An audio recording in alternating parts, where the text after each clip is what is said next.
आज हम आप लोगों को अंश मेखला अथवा पिक्टोरियल ग्रिडल्स के बारे में बताएंगे। तो पूरी जानकारी के लिए मेरा पूरा वीडियो लास्ट तक देखिए। चलिए शुरू करते हैं। तो ये है हमारा हाथ, जो आप चित्र देख रहे हैं, ये हाथ का कंकाल है और हाथ में इस जगह पर यह हड्डी अंश मेखला कहलाती है। ये जो हड्डी आप देख रहे हैं ये अंश मेखला कहलाती है।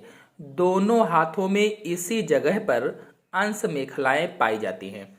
तो हमारे प्रत्येक हाथ के कंकाल को अक्षीय कंकाल से जोड़कर सहारा देने के लिए अंश मेखला होती है। मतलब अंश मेखलाएं हमारे हाथों की हड्डियों को सहारा देने के साथ साथ, यानी सहारा तो देती ही हैं, सहारा देने के साथ साथ उन्हें अक्षीय कंकाल या एक्सल स्केलेटन से जोड़ती भी हैं। प्रत्येक अंश मेखला या पिक्टोरियल ग्रिडल्स में दो हड्डियां अथवा दो अस्थियां पाई जाती हैं। यानी अंश मेखला में कितनी हड्डियां होती हैं? तो दो होती हैं, क्लेविकल या इसी को हंसुली कहा जाता है, यानी कॉलर बोन कहते हैं, और दूसरी है स्कैपुला या इसी को अंश फलक कहा जाता है। चलिए अब इन दोनों अस्थियों या हड्डियों के बारे में एक एक करके समझ लेते हैं। तो पहली हड्डी है क्लेविकल अथवा हंसुली अथवा कॉलर बोन। यह एक लंबी तथा पतली क्षैतिज हड्डी है। जो हंसली है, जो क्लेविकल है, कॉलर बोन है, ये आप चित्र देख रहे हैं, यही है हंसली। और ये कैसी है? तो लंबी, पतली और क्षैतिज पड़ी हुई है। जो पहली पसली, तो पसलियों का वीडियो मेरे चैनल में अपलोडेड है, आप वहां से जाकर के देख सकते हैं। तो पहली पसली से ऊपर की ओर तथा सामने की तरफ स्थित होती है।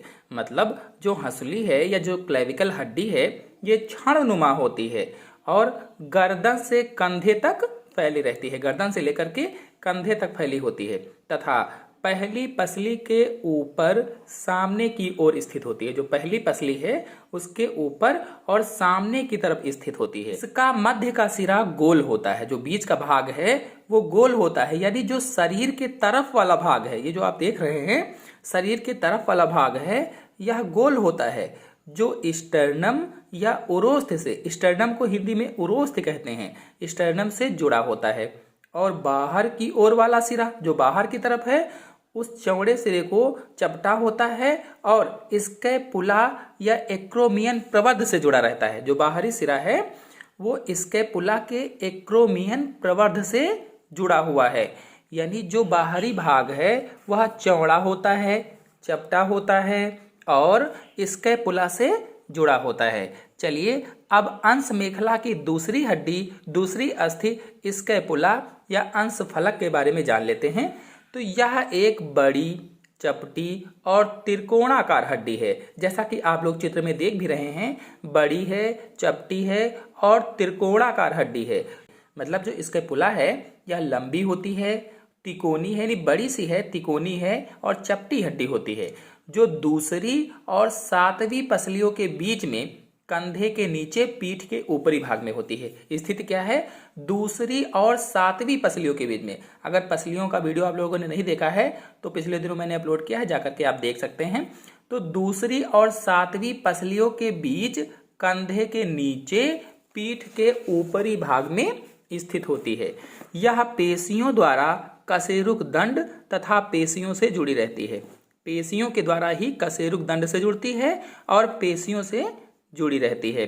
शिखर पर एक ग्लिनाइड गुहा होती है। जो इसका शिखर है यहाँ पर एक ग्लिनाइड गुहा है, जैसा कि आपको चित्र में दिख रहा है, यही है ग्लिनाइड गुहा, जिसमें बाहु की ह्यूमरस का सिर धंसा रहता है। यानी जो हाथ है उसके ह्यूमरस का जो सिर है वो उसी में धंसा हुआ होता है। ग्लिनाइड गुहा के ऊपर की ओर एक एक्रोमियम प्रवर्ध होता है। जो एक्रोमियम प्रवर्ध यानी एक्रोमियन प्रोसेस है, ये कहाँ पर है? ग्लिनाइड गुहा के ऊपर की ओर है।